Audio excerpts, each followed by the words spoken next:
I still remember the smell of burnt coffee and ozone in the lab when I finally saw it. Nature Genetics, Volume 56. Right there, sandwiched between two decorated PhDs, was my name, Leo T. Harrison. The exact name my parents had flatly declared was too painfully average to ever matter. The clinking of silverware against fine china is a sound that still triggers a knot in my stomach. It was Thanksgiving of 2021, and the dining room of my parents' Connecticut home felt more like a courtroom than a place for family gathering. At one end of the mahogany table sat my father, Richard Harrison, a senior partner at a corporate law firm whose entire worldview was built on measurable prestige. Next to him was my mother, Caroline, an architect who demanded perfection in both her blueprints and her children. And then there was Spencer, my older brother, a second-year medical student at Johns Hopkins, carrying a 4 gigapascals, a charismatic smile, and an ego that consumed all the oxygen in the room. And then there was me, Leo, the solid B student at a mid-tier state university. The conversation had naturally gravitated toward Spencer's recent acceptance into a highly competitive summer surgical oncology rotation. My parents beamed, pouring him another glass of expensive Cabernet. Wanting to share in the rare atmosphere of approval, I cleared my throat. Actually, I started, my voice betraying a slight tremor. I'm applying for a summer undergraduate research fellowship, Dr. Elias Sterling's immunology lab. They're doing groundbreaking work on lupus markers. The silence that followed was heavy, suffocating, and absolute. Spencer stopped chewing. My mother slowly lowered her wine glass, exchanging a prolonged, loaded glance with my father. Leo, my father said, using the tone he usually reserved for explaining basic legal concepts to naive clients. Let's be realistic. I am being realistic, I countered, feeling my face flush. I've read all of Sterling's recent publications. I know the material. I just need to get through the interview. My mother reached across the table, placing a manicured hand over mine. It wasn't a comforting gesture, it was a restraint. Sweetheart, we love you, but we also know you. Your GPA is a 3.1. Spencer had a 4, and still barely got his first lab position. Research requires a certain, rigorous intellect, an analytical capacity that, frankly, you haven't demonstrated. I'm passionate about it, I argued, thinking of my Aunt Miriam, my father's sister, who had passed away from complications of lupus 5 years prior. I had spent countless nights tearing through medical journals, trying to understand the betrayals of her own immune system. My father sighed, a sharp exhalation of profound disappointment. Passion doesn't publish papers, Leo. Intellect does. And you're simply not smart enough for that tier of academia. It's not a moral failing, it's just a biological fact. Spencer has the mind for it. You have other strengths. Stick to your business administration minor. Why torture yourself trying to be something you're not? You're simply not smart enough.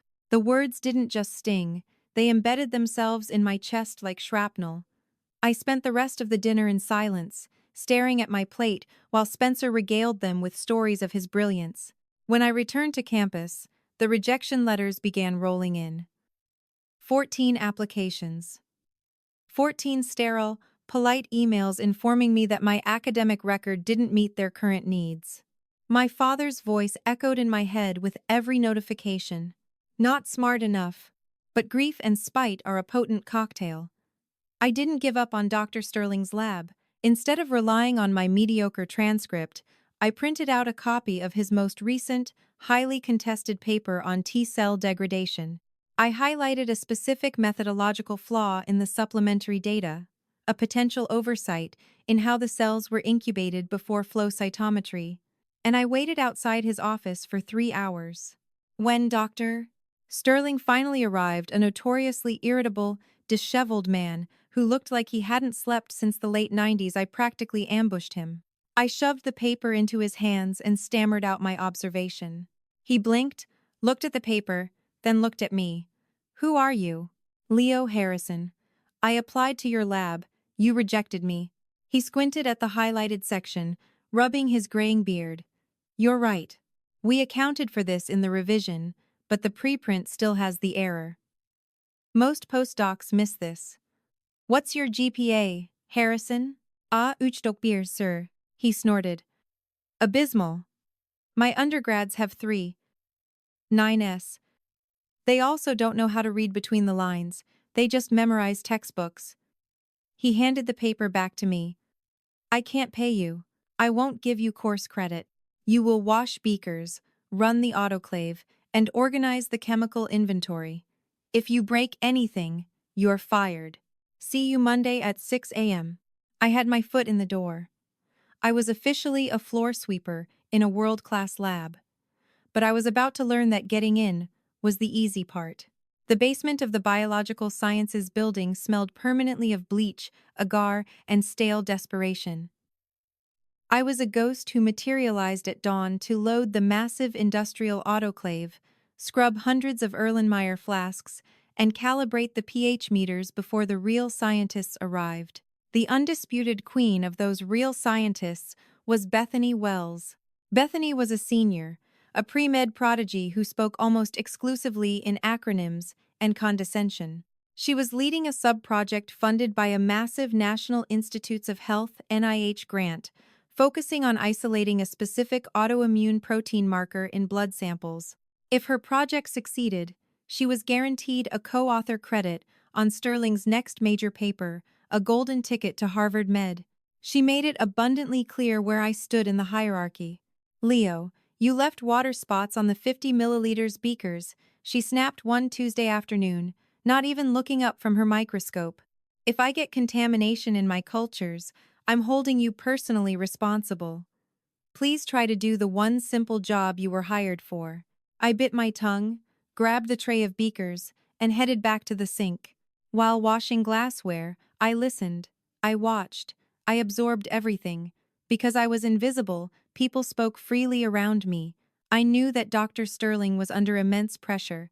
The NIH grant was up for renewal in 6 months, and Bethany's project was stalling spectacularly. Her cell lines kept mysteriously degrading before they could run the assays. They were burning through thousands of dollars of reagents with zero usable data. One evening, long after Bethany had gone home in a cloud of expensive perfume and frustration, I was emptying the biohazard bins. I paused, looking at a stack of her discarded petri dishes. Curiosity overrode protocol. I pulled the plates out, placed them under a spare microscope, and spent the next 3 hours cross-referencing her lab notebook, which she had carelessly left open on her bench, with the visual data. Bethany kept blaming the equipment. She claimed the incubators were faulty or the centrifuge was vibrating too violently, but looking at the crystallized formations on the edges of the cell clusters, a memory clicked. It was something I had read during those obsessive late-night deep dives into lupus research back in my dorm room. It wasn't the equipment, it was the wash buffer she was using. It contained a specific preservative that, when exposed to the exact temperature she was incubating at, created a microtoxic environment for this specific strain of T cells. She was slowly poisoning her own samples without realizing it. The next morning, feeling a surge of adrenaline, I approached Bethany. She was glaring at another failed batch of cells, her jaw clenched tight. "Bethany?" I said hesitantly. "I was looking at the disposal plates last night. I think I know why the cultures are failing." She slowly turned to me, her eyes narrowing. "You were digging through my trash?" "I was emptying the bins, and I noticed the crystallization. If you swap the standard phosphate-buffered saline for a heaps buffer and drop the incubation temp by just half a degree." Bethany let out a sharp, derisive laugh that sounded painfully like my father's. She stood up, crossing her arms. "Let me get this straight. The kid who can't even dry glassware properly without leaving streaks is trying to correct my methodology? A methodology approved by Dr. Sterling? Sterling approved the macro protocol," I argued, holding my ground. "But the preservative in your specific wash buffer—" "Leo," she interrupted, stepping into my personal space. Her voice was ice cold. "I have a 3.98 gigapascals. I scored in the 99th percentile on the MCAT. You are a glorified janitor who barely scraped into this university. Stick to the autoclave. Let the actual scientists handle the data. She turned her back on me, effectively dismissing my existence. The humiliation burned hot in my chest, a brutal echo of that Thanksgiving dinner. You're not smart enough. I retreated to the washroom, my hands trembling as I scrubbed a beaker until my knuckles bled. They were all the same. My father, my brother, Bethany, they saw numbers on a transcript, and they made their final judgments. That night, something inside me snapped. I decided I was done playing by their rules. I waited until 2 a.m., when the lab was completely deserted, save for the hum of the ultra-low temperature freezers. Using my own money I had saved from a summer job flipping burgers, I had ordered a small batch of the modified HEPS buffer. I went to the biohazard bin and retrieved a few of Bethany's failed samples from earlier that day. They weren't completely dead yet. They were just degrading. I took a sterile hood in the darkest corner of the lab. My hands shook as I operated the micropipettes, terrified that the campus security guard would walk by and catch me running unauthorized experiments. I carefully subcultured the dying cells, applying my modified buffer solution and placing them in a separate, older incubator that nobody used, adjusting the temperature exactly as I had hypothesized. For 2 weeks, I lived a double life. By day, I was Leo the idiot floor sweeper, taking Bethany's verbal abuse and apologizing for imaginary smudges on glassware. By night between 2 a.m. and 5 a.m. I was a rogue researcher. I meticulously logged my data in a cheap spiral notebook hidden in the ceiling tile above the mop sink. As the days passed, my heart hammered harder against my ribs. The cells weren't just surviving, they were thriving. The protein markers were isolating perfectly. The data was beautiful, clear, and undeniable. I had solved the bottleneck that had paralyzed the lab for months. On a rainy Thursday night, I finally compiled the data into a clean, comparative spreadsheet. Tomorrow, I decided, I would bypass Bethany entirely. I would walk straight into Dr. Sterling's office, put the data on his desk, and prove to everyone, my parents, Bethany, and myself, that I belonged here. I placed my spiral notebook inside my backpack, shut off the lights, and headed home to finally get a few hours of sleep. But when I arrived at the lab the next morning at 6 a.m., my blood ran cold. The old, unused incubator in the corner was standing wide open. My samples were gone. And sitting on Bethany's desk, right next to her pristine laptop, was my cheap, spiral notebook. The silence in the lab that Friday morning was deafening. I stood frozen in the doorway, staring at the open incubator and then at my cheap, spiral-bound notebook sitting conspicuously on Bethany's immaculate desk. My heart hammered against my ribs, a frantic rhythm of panic and disbelief. At 6:15 a.m., the lab doors swung open. Bethany walked in, holding an iced latte, looking perfectly rested. She stopped when she saw me standing by her desk. For a split second, her eyes widened, a flash of genuine guilt crossing her features. But it was quickly swallowed by a mask of cold, calculated indifference. "You're in early," she noted, walking past me to drop her bag on a chair. "Where are my cultures, Bethany?" My voice shook, but I didn't move.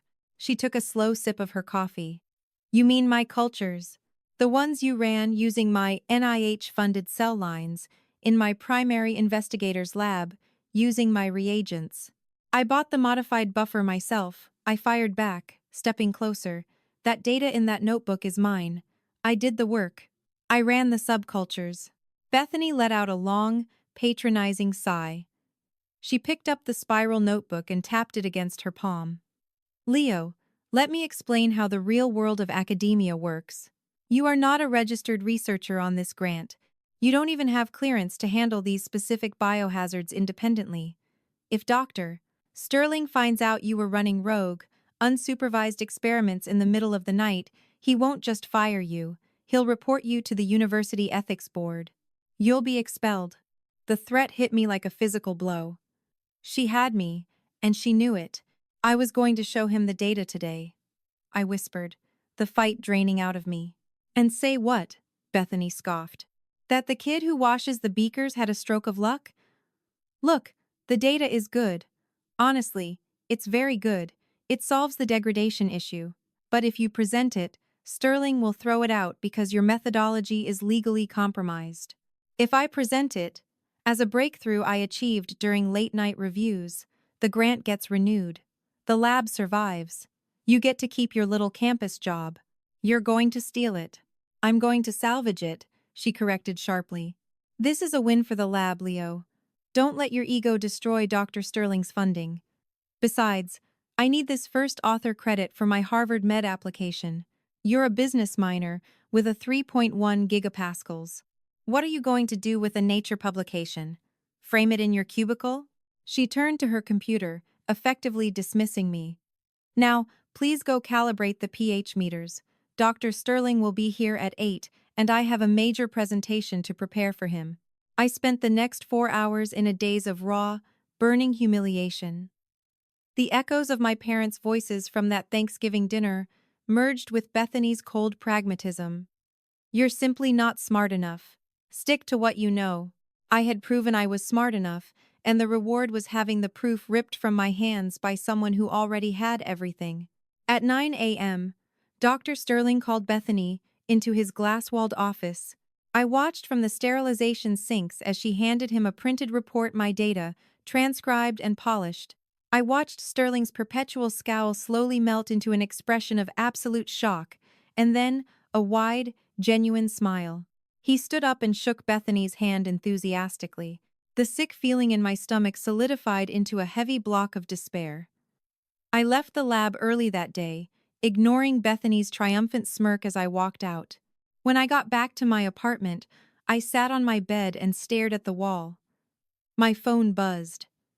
It was my brother, Spencer. "Hey, little bro." Spencer's voice boomed through the speaker, radiating unearned confidence. "Mom said you're still working in that immunology lab. How's the dishwashing going? Don't break any expensive test tubes, all right?" I gripped the phone tightly. "I'm actually doing a lot of observational work, Spencer. I figured out a buffer issue they were having." Spencer laughed. "Sure you did. Look, Leo, just keep your head down. It's good resume filler for a mid-level management job, but don't get in the way of the actual researchers, okay? I gotta go. I'm shadowing a neurosurgeon in 10 minutes. He hung up. I tossed the phone onto the floor. They all thought they had me perfectly categorized. But as I sat there in the quiet of my room, my eyes drifted to my laptop on the desk. Bethany had stolen my spiral notebook. She had stolen the empirical data, the what, and the how. But she didn't know the why. When I was researching the HEPS buffer modification, I hadn't just guessed the temperature. I had mathematically modeled the protein folding kinetics based on a deep dive into physical chemistry. The notebook just said, drop temp to 36.2 degrees Celsius. It didn't explain the underlying thermodynamics of the molecular interaction. I opened my laptop and pulled up my hidden digital files.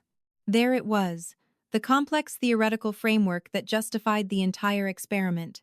A dangerous, quiet resolve settled over me. Bethany had the golden egg, but she had no idea how the goose actually worked, and in exactly 6 weeks, the NIH Review Board was coming to the campus for an on-site evaluation of the grant renewal. I didn't quit. I went back to the lab the next morning. I washed the beakers. I swept the floors. I let Bethany treat me like dirt. And I waited. The day of the NIH site visit felt like an execution. The lab was scrubbed spotless, the air thick with tension, and the smell of industrial floor wax. Dr. Sterling was uncharacteristically nervous, pacing the hallway in a wrinkled suit. The NIH committee was sending a 3-person delegation, led by Dr. Eris Caldwell, a notoriously ruthless biochemist from Yale who was known for tearing apart research methodologies for sport. If Caldwell wasn't convinced, the lab would lose $2 million in funding. At 1 p.m., the delegation arrived. They were escorted into the main conference room adjacent to the lab. Dr. Sterling gave the opening remarks, outlining the overarching goals of the lupus biomarker study. Then, he proudly handed the floor over to his brilliant senior researcher, Bethany Wells, to discuss the recent breakthrough in cell line stabilization. Because I was the help, I was tasked with standing in the corner of the conference room by the coffee station, ready to refill mugs and stay out of the way. Bethany stood at the front of the room, looking flawless in a tailored blazer. She clicked through her PowerPoint slides with practiced ease. She presented my graphs, my cell culture photos, and my modified protocol. She spoke eloquently about her eureka moment and how tweaking the wash buffer had suddenly stabilized the protein markers. Dr. Sterling beamed with paternal pride. Two of the NIH reviewers nodded approvingly, making notes on their tablets. But Dr. Eris Caldwell wasn't nodding. He was leaning back in his chair, his hands steepled, staring a hole through Bethany's final slide. "Miss Wells," Caldwell interrupted, his voice a low, gravelly rumble that silenced the room. "The empirical results are certainly impressive. But I'm looking at your methodology, specifically the decision to switch to a HEPS buffer and drop the incubation temperature by precisely zero point 0.8 degrees Celsius." Bethany smiled smoothly. "Yes, Dr. Caldwell. We found that this specific environment prevented the degradation of the T-cell surface proteins." "I see that it prevented it," Caldwell countered, leaning forward. "I want to know why." "The primary binding site of this specific lupus biomarker is highly sensitive to thermal fluctuations. By dropping the temperature to 36.2 degrees Celsius, you risk altering the structural conformation of the secondary proteins." "Why didn't your HEPS buffer denature the sample at that specific molarity? What is the kinetic mechanism you're relying on here?" The room went dead silent. Bethany's polished smile froze. She blinked, her eyes darting to Dr. Sterling, who looked equally expectant. She opened her mouth, but nothing came out. She hadn't memorized this part because it wasn't in the spiral notebook. She had no idea how to answer the question. "Well," Bethany stammered, her face rapidly losing color. "We observed that the stabilizing effect was robust across multiple trials." "I'm not asking about the trials, Miss Wells," Caldwell said, his tone sharpening into a blade. "I'm asking about the thermodynamics of your own protocol. If you don't understand the physical chemistry of the reaction you designed, how can you guarantee this isn't just a localized anomaly? Explain the temperature dependence of the reaction rate." Bethany swallowed hard. "It's just standard buffer dynamics." Caldwell sighed, a sound that conveyed volumes of professional disappointment. He closed his folder. "Dr.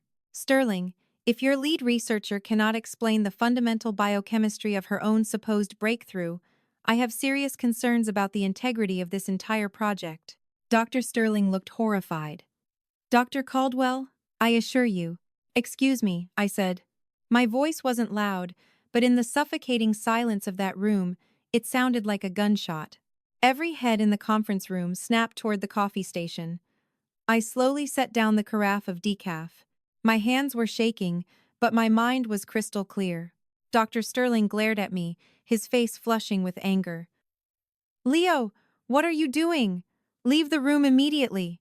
"Actually," I said, stepping away from the coffee cart and walking toward the front of the room, "I can answer Dr. Caldwell's question." Bethany looked like she was going to pass out. "Leo, stop," she hissed under her breath. Dr. Caldwell raised an eyebrow, looking at my jeans and faded university t-shirt. "And who are you?" "I'm Leo Harrison. I'm the lab assistant." I walked right past Bethany and picked up a dry erase marker from the tray beneath the whiteboard. "Miss Wells is correct that the stabilizing effect is robust, but she omitted the kinetic modeling that proves it isn't an anomaly." I turned to the whiteboard. I didn't look at my parents' judgments. I didn't look at Bethany's terror. I just looked at the math. "The reason the secondary proteins don't denature," I explained, my voice growing steadier with every word, "is because the HEPS buffer at this specific molarity alters the activation energy required for the degradation process." I began writing on the board. "If we look at the Arrhenius equation," I said, writing rapidly, "is gelijk aan AE frak A ART, where $K is the rate constant of the protein degradation, we see the exponential dependence on temperature $T. I drew a quick, precise graph next to the equation, mapping the energy states. By dropping the temperature to exactly 36.2 degrees Celsius, or 309.35 Kelvin, and introducing the HEPS buffer, we aren't just cooling the cells. The buffer actively raises the activation energy, $E, a dollar, of the degradation pathway.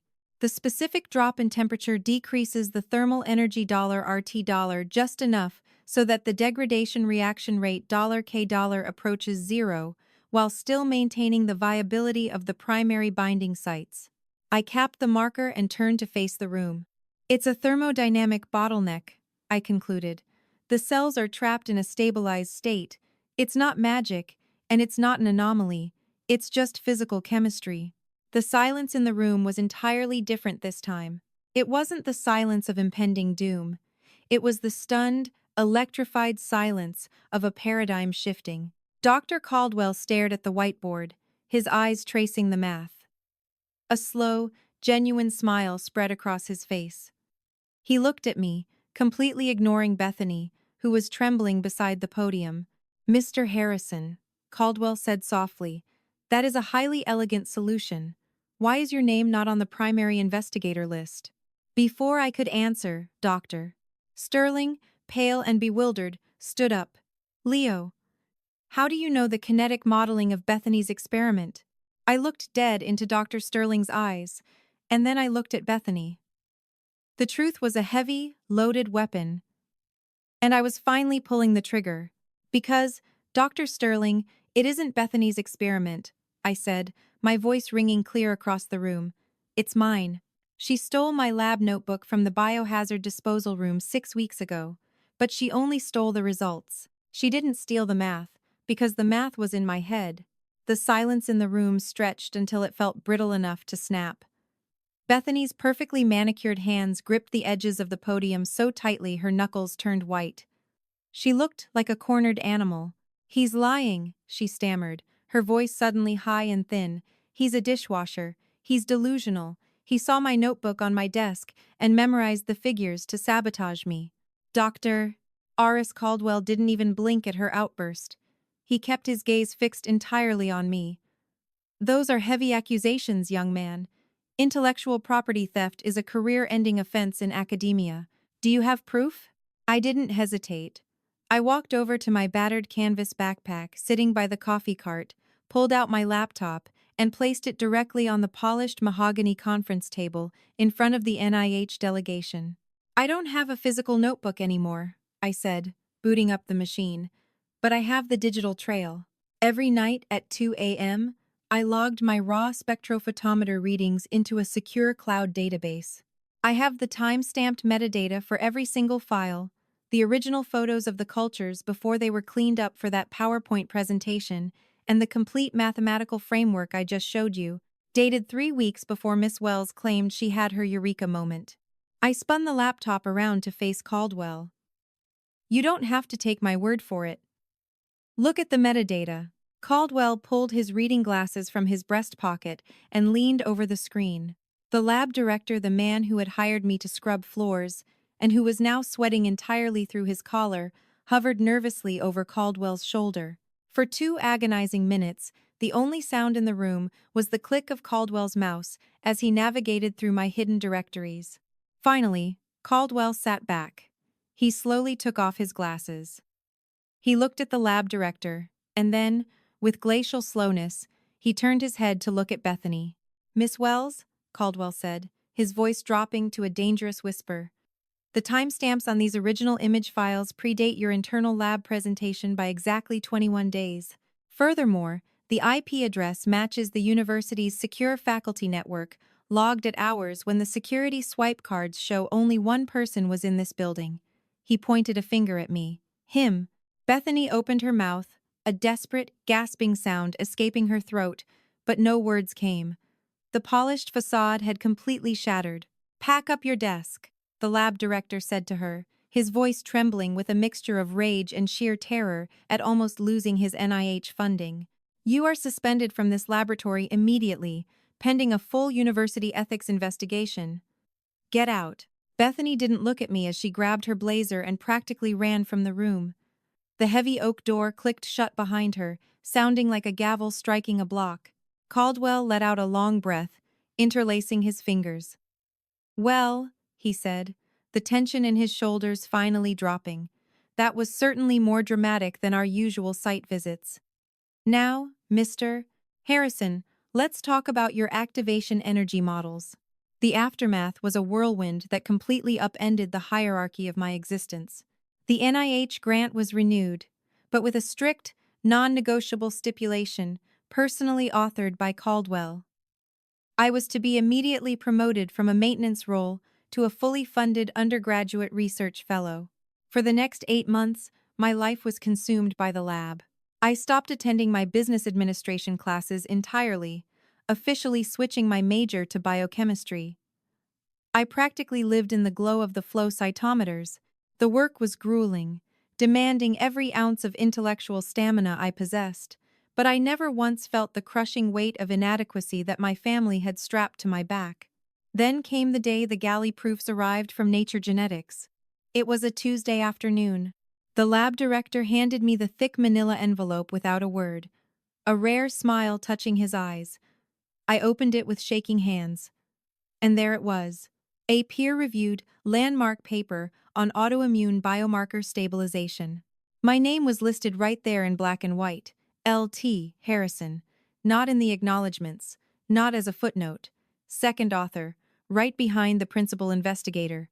But the real twist, the moment the universe finally balanced the scales, happened 4 months later, on the fourth Thursday of November. Thanksgiving, 2022. I sat at the same end of the same mahogany dining table in my parents' Connecticut home. The fine china clinked. The crystal wine glasses caught the light of the chandelier. My brother, Spencer, was holding court, loudly complaining about the exhausting hours of his surgical rotation. My father sat at the head of the table, cutting into his turkey. Spencer, it's the crucible that makes the steel. You have to be pushed to your absolute limits to prove you belong at the top. He paused, wiping his mouth with a linen napkin, and then turned his gaze to me. It was the first time he had directly addressed me all evening. Speaking of being pushed, my father said, reaching into the breast pocket of his blazer. He pulled out a folded, glossy printout. I recognized the font instantly. It was the abstract from Nature Genetics. My mother stopped chewing. Spencer raised an eyebrow, his fork hovering in midair. A colleague of mine at the firm handles intellectual property for a major biotech company, my father continued, his voice echoing in the quiet dining room. He sent this to me yesterday, asked if I was related to the L.T. Harrison who just revolutionized T-cell assay protocols. He placed the paper on the table and slid it toward me. A triumphant, arrogant smile spread across his face. It was the smile of a man who believed he had masterminded the entire universe. I have to admit, I was shocked, my father said, pouring himself more Cabernet. But then I realized what happened. I gave you the harsh truth last year. I told you that you weren't smart enough. And it lit a fire under you, didn't it? You finally applied yourself. You dug deep, stopped settling for mediocrity, and proved me wrong. Sometimes, a father has to be the villain to force his son to achieve greatness. I'm proud of you. He raised his glass in a mock toast. He was actually trying to take credit for my suffering. He was trying to rewrite history to make my humiliation a strategic parenting choice. I didn't touch my wine glass. I looked at the abstract on the table, and then I looked directly into my father's eyes. You didn't light a fire, Dad, I said, my voice eerily calm. You just threw a match at a bridge. And it burned. My mother let out a sharp gasp. Do not speak to your father in that tone. He's congratulating you. No, he's taking ownership of my work, I replied, standing up from the table. I reached into my own jacket pocket and pulled out a crisp, white envelope. I dropped it onto my father's empty salad plate. What is this? He demanded, his smile vanishing. It's a cashier's check, I said flatly, for exactly $94,212. It covers every cent of undergraduate tuition, room, and board you've paid for me over the last 3 years, plus a standard 6% interest. Spencer scoffed loudly. Where the hell did a lab assistant get almost $100,000? I'm not a lab assistant anymore, Spencer, I said, looking at my brother's stunned expression. The buffer modification protocol published in that paper? It's patent pending.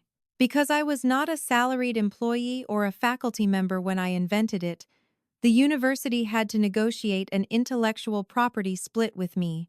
A biomedical startup in Boston just bought the exclusive licensing rights. I turned back to my father, whose face had gone completely pale. The mighty corporate lawyer was suddenly speechless. But that's not the best part, I continued, leaning forward, resting my knuckles on the table. Dr. Eris Caldwell at the NIH saw my raw data. He didn't care about my 3.1 gigapascals or my business minor. He cared about my kinetic modeling. He offered me a spot in his fast-track PhD program at Yale. I start in January. Full ride, full stipend. I looked at the three of them, my family. The people who had measured my worth in grade points and prestige, and I felt absolutely nothing. No anger. No need for their validation. Just a profound, liberating emptiness. You told me I wasn't smart enough to play in your league, I said softly, the words hanging in the silent room. You were right. I'm not playing in your league. I own the field. Enjoy the turkey. I turned around and walked out of the dining room. I didn't look back as I walked out the front door, the cold November air hitting my face, sharp and clean. I didn't need their table anymore. I had built my own. Looking back, the cruelty of my family's dismissal was the catalyst I needed to break free from their narrow definitions of success. Intelligence isn't a fixed number on a transcript. It's the relentless resilience to ask questions others ignore. By reclaiming my stolen data, I didn't just secure my name on a prestigious research paper. I ultimately discovered my own profound worth, entirely independent of their impossible expectations.